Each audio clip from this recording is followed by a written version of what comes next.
ओम नमः शिवाय। मैं अंशुमान आपका स्वागत करता हूं। 14 जनवरी को सूर्य मकर राशि में चले जाएंगे, जिसे हम मकर संक्रांति कहते हैं। 14 जनवरी से 14 फरवरी तक सूर्य के मकर राशि में होने पर सभी 12 राशियों को क्या अच्छा या बुरा फल मिलेगा, वह इस वीडियो में मैं आपको बताऊंगा, और साथ ही क्या अच्छा उपाय करके हम अपने बुरे प्रभावों से बच सकते हैं, इस पर भी ज़रूर चर्चा करेंगे। तो वीडियो कृपया अंत तक ज़रूर देखिए।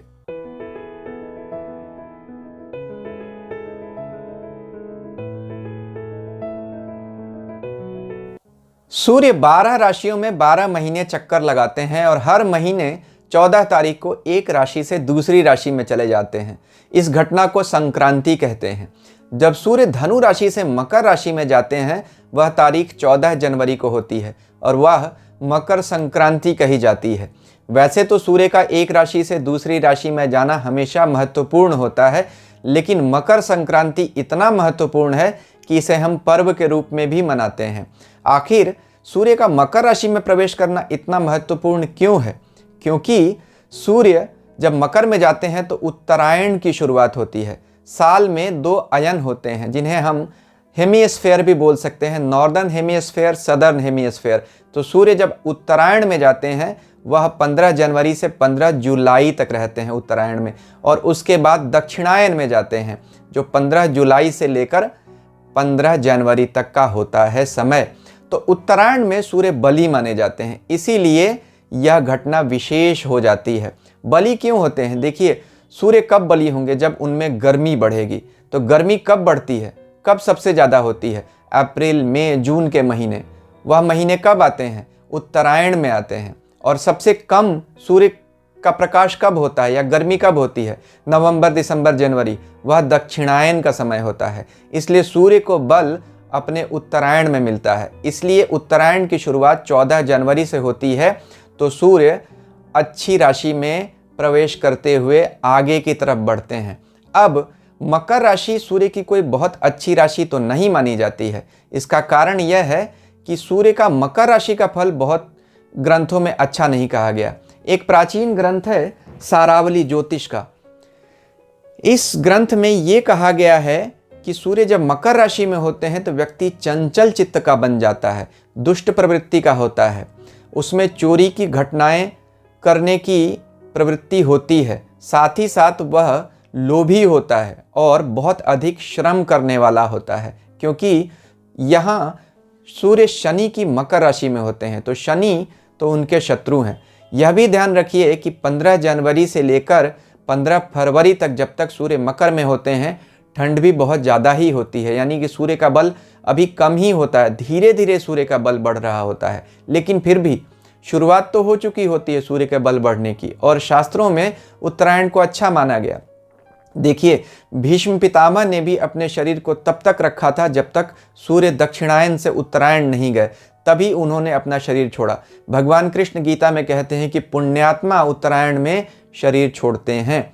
इसलिए सूर्य का मकर राशि में जाना एक अच्छी घटना तो ज़रूर होती है।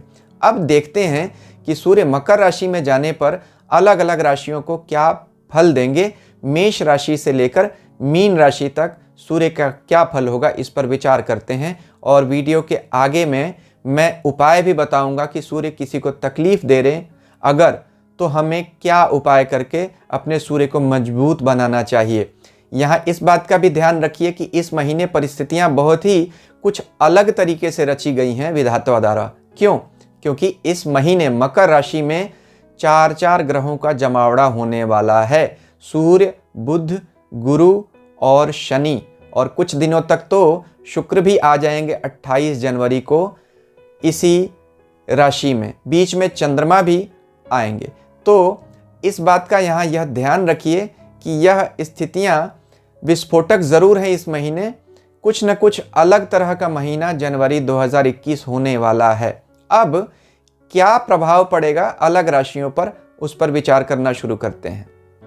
अगर आपको यह वीडियो अच्छा लग रहा है और आगे आप ऐसे वीडियोस देखना चाहते हैं तो कृपया मेरे चैनल को सब्सक्राइब कीजिए और सब्सक्रिप्शन बटन के साथ लगी हुई घंटी को ज़रूर दबा दीजिए, ताकि मेरे लेटेस्ट वीडियोस की नोटिफिकेशंस आपको तुरंत मिल सके। मेष राशि वालों के लिए सूर्य का गोचर उन्हें अच्छे परिणाम लेकर आएगा। सूर्य मेष राशि वालों के लिए वैसे भी अच्छे ग्रह माने जाते हैं, क्योंकि मेष इनके मित्र मंगल की राशि है और इसी राशि में सूर्य उच्च भी तो होते हैं। तो मेष राशि वालों के लोगों के लिए सूर्य उनके 5वें भाव के स्वामी बनते हैं। 5वां भाव यानी विद्या, बुद्धि, संतान और लक्ष्मी का भाव। तो सूर्य तो विद्या बुद्धि के अधिष्ठाता ही कहे गए हैं। इसीलिए तो गायत्री मंत्र की साधना से पापों का क्षय होता है और विद्या और स्मरण शक्ति बढ़ती है। तो मकर राशि में सूर्य का जाना मेष राशि वालों के लिए उनकी राशि से 10वां गोचर माना जाएगा, यानी कर्म स्थान से। अब देखिए 10वें भाव में सूर्य दिग्बली माने जाते हैं, क्योंकि 10वें भाव में क्या होता है, जन्म कुंडली में अगर सूर्य 10वें भाव में होंगे तो उस समय क्या समय हो रहा होगा, दिन में 11 से 12 से 1 बजे तक का समय होगा 10वां भाव। इसीलिए उस समय सूर्य सबसे ज़्यादा तेजी से तपते हैं, तभी तो सूर्य को 10वें भाव में दिग्बल दिया गया, यानी डायरेक्शनल स्ट्रेंथ। इस डायरेक्शन में सूर्य की शक्ति सबसे ज़्यादा होती है, यानी कुंडली के इस भाव में। तो मेष राशि वाले लोगों के लिए सूर्य का 10वें भाव में जाकर बैठना करियर के मामले में, काम धंधे के मामले में इस महीने कुछ अच्छी सफलता दिला रहा है। यह भी देखिए कि राशि के स्वामी मंगल भी मेष राशि में ही बैठे हुए हैं, तो जड़ ही मजबूत है, यानी राशि स्वामी अपनी राशि में बैठकर पूरी तरह से किलेबंदी किए हुए हैं। तो थोड़ी बहुत स्थितियां इस महीने ऊपर नीचे हो सकती हैं, क्योंकि यहाँ कर्म के मालिक शनि भी बैठे हुए हैं। तो सूर्य और शनि का टकराव तो है, थोड़ी सावधानी तो रखनी है। इस महीने आपको अपने क्रोध पर और अपने ईगो पर कंट्रोल रखना होगा। किसी तरह के झगड़े में पड़ने से बचें, खास तौर पर अपने वर्क प्लेस पर। अगर आपने इस बात का ध्यान रख लिया तो मेष राशि वाले लोगों के लिए इस महीने में कोई भी उन्हें रोकने वाला नहीं है। वृष राशि वाले लोगों के लिए भी सूर्य का गोचर अच्छा होने वाला है। देखिए वृष राशि के स्वामी शुक्र हैं। हालांकि सूर्य उनके मित्र तो नहीं है, लेकिन वृष राशि के लिए सूर्य उनके चतुर्थेश बनते हैं, यानी चौथे घर के स्वामी। अब महर्षि पराशर के नियमों के हिसाब से केंद्र स्थानों के स्वामी अगर पाप ग्रह बनते हैं तो वह शुभ बन जाते हैं, यानी इस लग्न के, इस राशि के लोगों के लिए वह अच्छा परिणाम देते हैं। अगर वह अच्छे भाव में जाकर बैठें तो यह और ज़्यादा अच्छा हो जाता है। तो अभी चौथे घर के मालिक होकर सूर्य पूरे महीने यानी 14 जनवरी से 14 फरवरी तक आपके 9वें स्थान यानी भाग्य स्थान में बैठेंगे, तो भाग्य वृद्धि करेंगे। कहीं लंबी यात्रा पर जाने का संयोग बन सकता है। चौथा भाव सुख स्थान है, सुख के साधनों में भाग्य की मदद से बढ़ोतरी होगी। कहीं दूर देश की यात्रा या जो लोग इंपोर्ट एक्सपोर्ट के काम से जुड़े हुए हैं उनके लिए कहीं बाहर जाने का योग इस माध्यम से बन सकता है। परिवार में भी कुछ अच्छी न्यूज़ आ सकती है। हाँ, यहाँ यह देखिए कि महीने की शुरुआत से लेकर 28 जनवरी तक लगभग शुक्र आपके 8वें भाव से गोचर कर रहे हैं वृष राशि वालों लोगों के लिए। 8वां गोचर कुछ चिंताएं ज़रूर देगा, लेकिन 28 जनवरी को शुक्र भी मकर राशि में ही आ जाएंगे। तो राशि के स्वामी का चौथे स्थान के स्वामी के साथ मिलकर 9वें स्थान में बैठना और वहाँ गुरु और शनि का भी होना, यह दिखाता है कि 28 जनवरी से लेकर लगभग 14 फरवरी तक वृष राशि वाले लोगों के लिए धन कमाने के अच्छे योग आएंगे। हाँ, निर्णयों में आपको सावधानी ज़रूर रखनी पड़ेगी, क्योंकि गुरु और शनि दोनों अस्त हैं सूर्य द्वारा वहाँ पर। लेकिन चतुर्ग्रही योग और वह भी भाग्य स्थान में, भाग्य में कुछ वृद्धि तो ज़रूर होगी। तो वृष राशि वाले लोगों के लिए महीने के आखिरी हफ्ते से स्थितियां काफ़ी अच्छी रहने वाली हैं सूर्य के इस गोचर के कारण। मिथुन राशि वाले लोगों के लिए सूर्य का यह गोचर मिले जुले परिणाम लेकर आएगा। मिथुन राशि के लिए सूर्य उनके मित्र तो हैं, यानी राशि स्वामी बुध के मित्र हैं सूर्य, लेकिन सूर्य का गोचर 8वां होगा। 8वां गोचर कभी भी किसी भी ग्रह का अमूमन अच्छा नहीं माना जाता है, क्योंकि 8वां घर समस्याओं का घर होता है। लेकिन यहाँ इस बात पर ध्यान रखिएगा कि मिथुन राशि के लिए सूर्य उनके तृतीयेश बनते हैं, यानी थर्ड लॉर्ड। तो तीसरे घर का स्वामी अगर कोई पाप ग्रह बैठे और वह पाप ग्रह बनकर तीसरे घर का स्वामी होकर 8वें घर में जाकर बैठे तो एक तरह का विपरीत राजयोग बनता है, चाहे यह गोचर में ही क्यों ना हो। जन्म कुंडली में हो तब तो निश्चित रूप से बनेगा, गोचर में भी यह विपरीत राजयोग की श्रेणी में ही माना जाएगा। तो यहाँ यह जरूर दिखाता है कि जो लोग मेडिकल प्रोफेशन से जुड़े हुए हैं, सेना, पुलिस, डिफेंस सर्विसेज में हैं या किसी तरह के टेक्नोलॉजी फील्ड से भी जुड़े हुए हैं, उनके लिए समय अच्छा है। जो लोग इंश्योरेंस का काम करते हैं उनके लिए भी समय अच्छा है, क्योंकि 8वें घर में यानी जहाँ से हम गुप्त धन देखते हैं, गुप्त शत्रु भी देख सकते हैं, अचानक की समस्या या अचानक का फायदा दोनों ही 8वें घर से देखते हैं। वहाँ पर 4 ग्रह इस महीने मिथुन राशि वालों के बैठेंगे, सूर्य, बुध, गुरु और शनि, जिसमें गुरु शनि तो अस्त होंगे। तो यह दिखाता है कि कुछ समस्याएं अचानक से उठकर खड़ी हो सकती हैं जिन पर आपको मेहनत करने की आवश्यकता पड़ेगी, लेकिन अपने मित्र सूर्य के साथ बुध का राशि स्वामी का भी वहां बैठना यह दिखाता है कि आप उन समस्याओं से पार तो पा जाएंगे। तो मिथुन राशि वाले लोगों के लिए इस महीने सेहत से संबंधित कुछ समस्या आएगी सूर्य के इस गोचर के कारण। हृदय रोग से संभल कर रहिए। आंखों में और गर्दन के आसपास अगर आपको स्टिफनेस महसूस हो, कभी जकड़न महसूस हो, इसको इस महीने नज़रअंदाज करने की भूल न करें। जब मैं इस महीने बोलता हूं यानी 14 जनवरी से 14 फरवरी तक का समय। तो अगर आप इन बातों का ध्यान रखेंगे तो मिथुन राशि वाले लोगों के लिए सूर्य का यह गोचर अच्छा रहेगा। कर्क राशि वाले लोगों के लिए सूर्य का यह गोचर उनके काम धंधे के लिए अच्छा है, क्योंकि कर्क राशि के लिए सूर्य उनके द्वितीय यानी सेकंड लॉर्ड बनते हैं। दूसरा घर परिवार का स्थान, कुटुंब का स्थान, धन भाव और वाणी स्थान भी कहा जाता है। इस घर के स्वामी का आपके 7वें भाव से यानी पब्लिक डीलिंग के भाव से, पार्टनरशिप के भाव से गुजरना यह दिखाता है कि आप काम में सक्सेसफुल रहेंगे। अगर आप व्यापारी वर्ग के लोग हैं तो कोई नया निर्णय भी ले सकते हैं, अच्छा आपको लाभ होगा इस महीने। लेकिन झटके से किसी निर्णय को लेने से बचें और क्रोध से बचें, क्योंकि सूर्य की लग्न पे दृष्टि है और 7वें भाव में सूर्य का गोचर आदमी में ताप को बढ़ाता है, यानी ईगो प्रोनाउंस्ड हो जाता है सूर्य के इस गोचर से। यही कारण बन सकता है आपके घर में भी विवाद होने का। पति पत्नी आपस में संयम बनाकर रखें, एक दूसरे का सम्मान करें और किसी तरह के झगड़े से इस महीने बचना पड़ेगा, नहीं तो स्थितियां नुकसानदायक हो सकती हैं।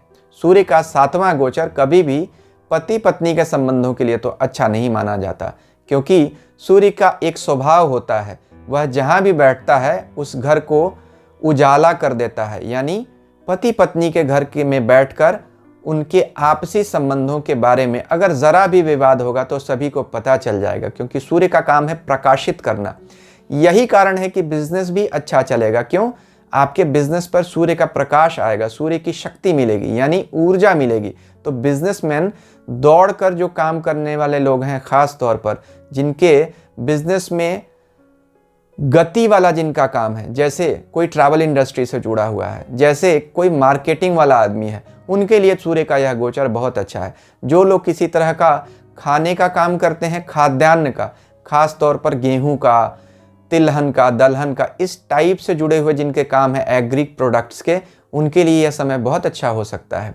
लेकिन आपको अपनी सेहत और अपने क्रोध पर नियंत्रण इस महीने रखना पड़ेगा, नहीं तो जो लाभ आपको व्यावसायिक रूप पर होगा वहीं आपको पारिवारिक स्तर पर हानि का सामना करना पड़ेगा।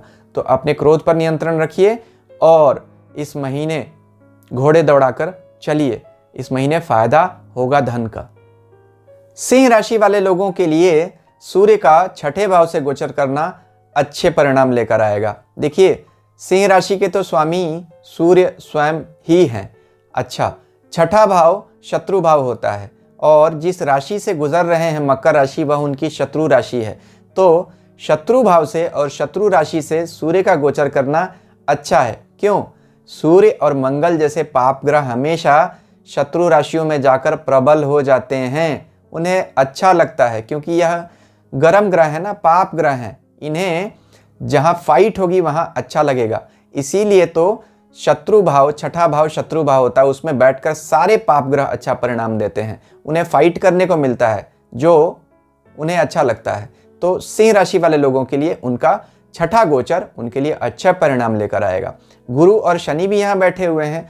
नौकरी के लिए यह समय विशेष रूप से अच्छा है।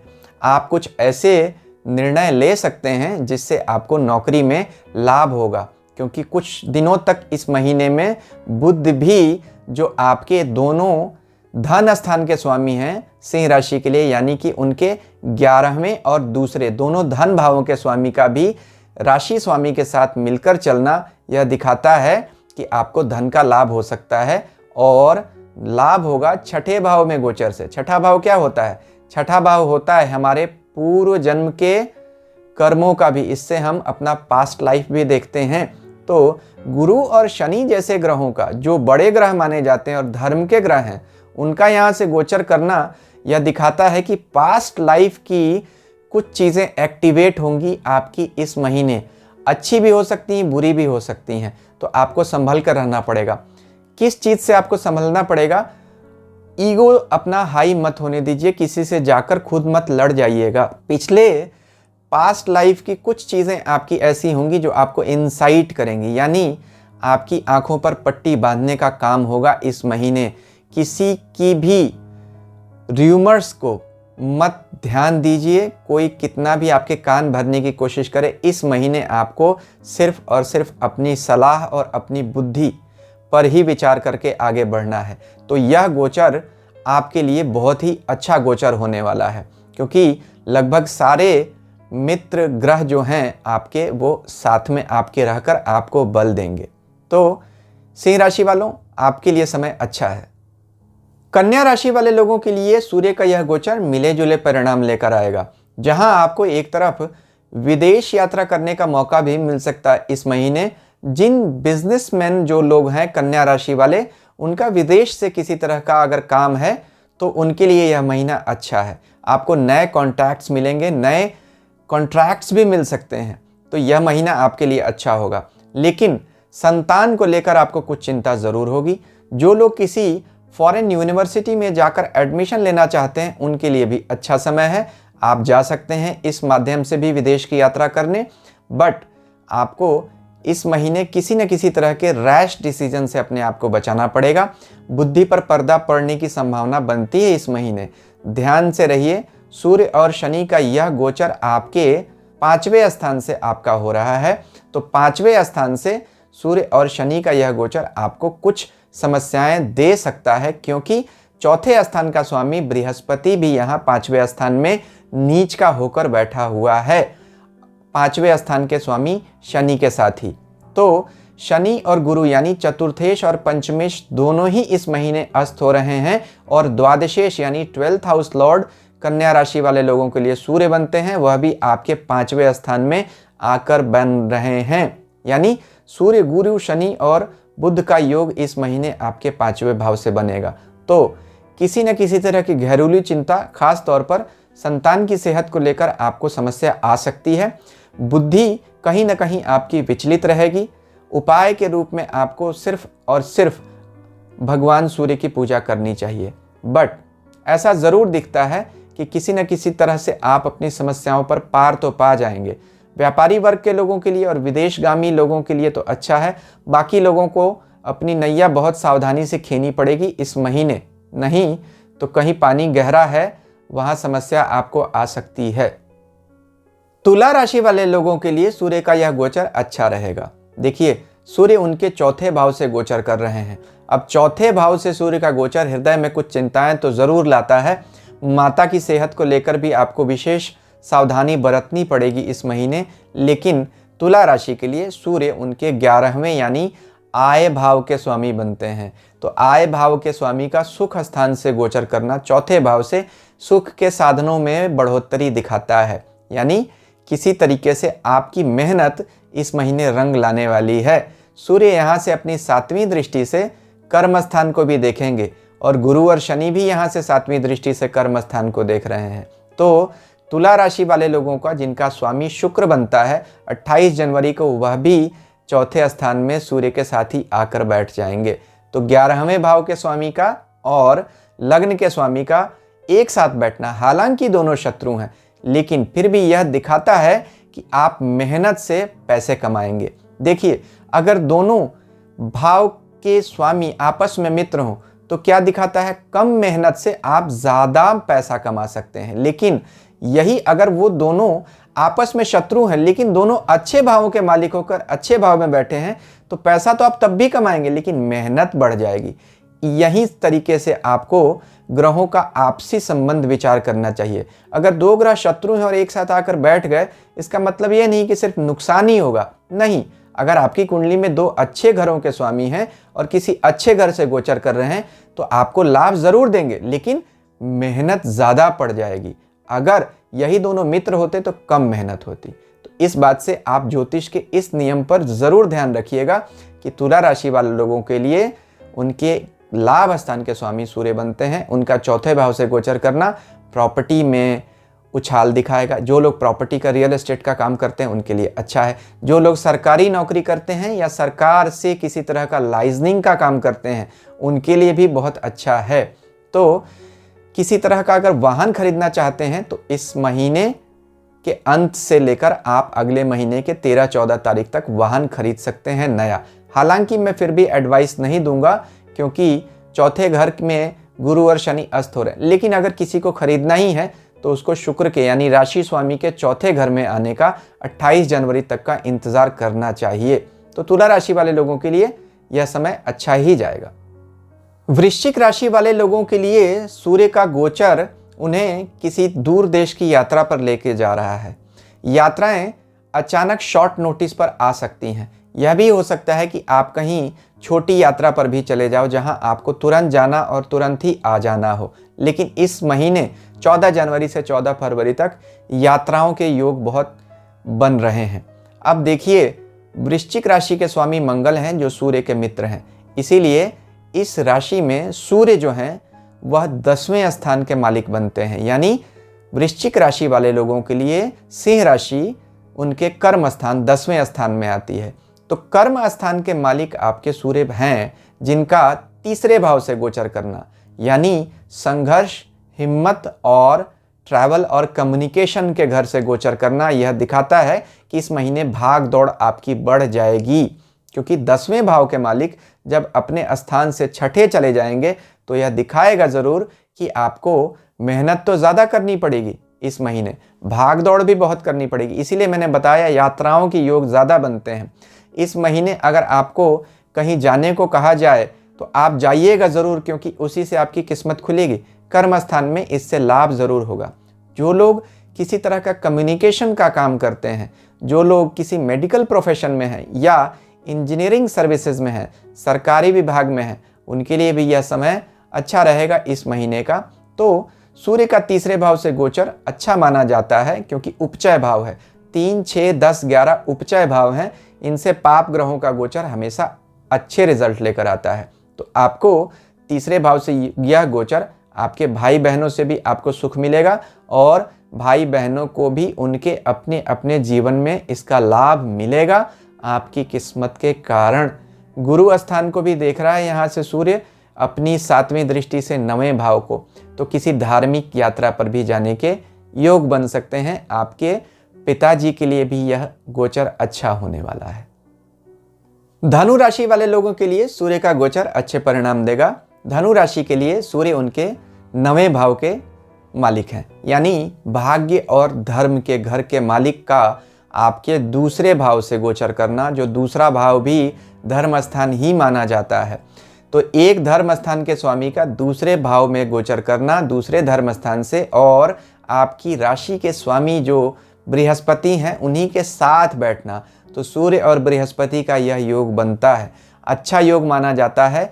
धार्मिक व्यक्तियों के लिए बहुत अच्छा है। यानी जो लोग किसी तरह का रिलीजन के काम से जुड़े हुए हैं, चाहे वह धर्म संबंधी कोई भी काम करते हैं, किसी रिलीजियस इंस्टीट्यूशन में काम करते हैं, या जो लोग सरकारी काम करते हैं जहाँ पे कुछ बड़ी जिम्मेदारियां जिनको मिली हुई हैं, उनके लिए यह योग अच्छा है। विद्यार्थी वर्ग के लोगों के लिए भी यह अच्छा समय आने वाला है। आप कहीं अगर दूर जाकर पढ़ाई करना चाहते हैं तो आप इस महीने जा सकते हैं। धन भाव से सूर्य का गोचर धन में वृद्धि दिखाएगा। लेकिन देखिए, सूर्य यहाँ शनि के साथ भी बैठे हुए हैं इस महीने, तो 14 जनवरी से 14 फरवरी के बीच में आपको अपनी इन्वेस्टमेंट्स का ध्यान रखना पड़ेगा। किसी तरह के टैक्स के लफड़ों से बचें। सूर्य शनि का दूसरे भाव से गोचर, पाप ग्रहों का सूर्य के साथ दूसरे भाव में बैठ जाना, चाहे वह जन्म कुंडली में हो या गोचर में हो, सरकार द्वारा अर्थदंड दिलाता है या किसी तरह की चोरी की घटना से आपको सतर्क रहना पड़ेगा इस महीने। लेकिन यह गोचर आपका फिर भी अच्छा होगा। हाँ, वाणी में आपको थोड़ी सी नम्रता रखनी पड़ेगी, क्योंकि पाप ग्रहों का वाणी भाव से गोचर करना, जो दूसरा भाव है, वाणी में तीखापन लाता है। तो कहीं आपके अपने आपसे दूर न हो जाएं, क्योंकि दूसरा भाव कुटुंब भाव भी है। कुटुंब भाव, परिवार के भाव से सूर्य और शनि का एक साथ बैठना यह दिखाता है कि कुटुंब में किसी तरह के वाद विवाद हो सकते हैं। हाँ, चूंकि राशि का स्वामी भी वहां बैठा हुआ है, इसलिए स्थितियां बीच बचाव से जरूर सुधरेंगी, बट आपको सावधानी तो रखनी पड़ेगी। मकर राशि वाले लोगों को सूर्य का यह गोचर उन्हें तकलीफें बढ़ाएगा, क्योंकि सूर्य मकर राशि के लिए 8वें भाव के स्वामी बन जाते हैं। 8वां भाव अचानक होने वाली समस्याओं को दिखाता है, और सूर्य आपके राशि के शत्रु भी हैं, यानी शनि के प्रबल शत्रु भी हैं, और आप ही की राशि में आ रहे हैं, यानी यूं कहें आपके शत्रु आपके घर आ रहे हैं। तो शत्रु का घर में आना वेलकम तो कोई नहीं करना चाहता है, बट फिर भी यहाँ यह देखिए कि बृहस्पति वहाँ बैठे हुए हैं, तो सूर्य बृहस्पति का सम्मान ज़रूर करते हैं, क्योंकि वह देव गुरु हैं। यही आपके लिए राहत की बात होगी। 8वां भाव अपने गुरु के चरणों को दिखाता है, तो क्या इस महीने का आपका उपाय होगा? गुरु वंदना, गुरु के चरणों का ध्यान करना, निरंतर स्मरण करना, या अगर आप गुरु दीक्षित नहीं हैं तो हरि और शिव के चरणों का ध्यान कीजिए ध्यान में या पूजा समय। इसी से आपका बचाव होगा, क्योंकि आपकी 7.5 भी चल रही है, तो 7.5 के फलों में आपको तकलीफ आ जाएगी अगर सूर्य भी वहां आकर बैठ जाएंगे। तो यह टकराव होने वाला है इस महीने मकर राशि वाले लोगों के लिए। उनकी राशि के ऊपर से ही सूर्य, शनि, शुक्र और गुरु एक साथ इस राशि में इस महीने की अलग अलग तारीखों में बैठेंगे। तो थोड़ा सावधान आपको रहना पड़ेगा। किसी तरह के रैश डिसीजन से बचें।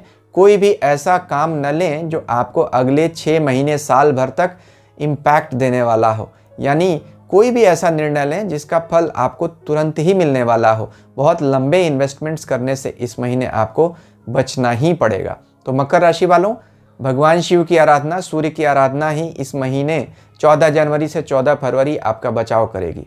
कुंभ राशि वाले लोगों के लिए सूर्य का यह गोचर उनके 12वें स्थान यानी व्यय स्थान से हो रहा है। तो सूर्य कुंभ राशि वाले लोगों के लिए उनके 7वें भाव के स्वामी बनते हैं।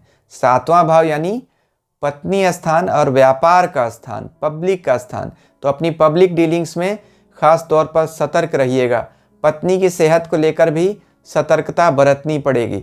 हाँ, अगर आपका कोई काम विदेश से है, जुड़ा हुआ है, तो इसमें आपको लाभ ज़रूर होगा। लेकिन सूर्य का 12वें भाव से गोचर करना अमूमन अच्छा नहीं माना जाता है। 12वें भाव व्यय भाव से पाप ग्रह गोचर करते हैं, तो खर्चे में बढ़ोतरी करते हैं। खर्चे किस तरह के होंगे? स्वास्थ्य संबंधी खर्चे आपके आ सकते हैं। तो आपको अपने परिवार में लोगों की सेहत पर इस महीने खर्च करना पड़ जाएगा।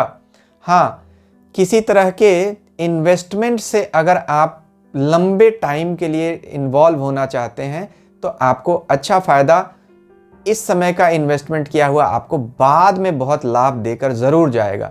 लेकिन आपकी 7.5 भी चल रही है, राशि के स्वामी भी अपनी राशि से 12वें बैठे हुए हैं और सूर्य भी वहां आ गए हैं।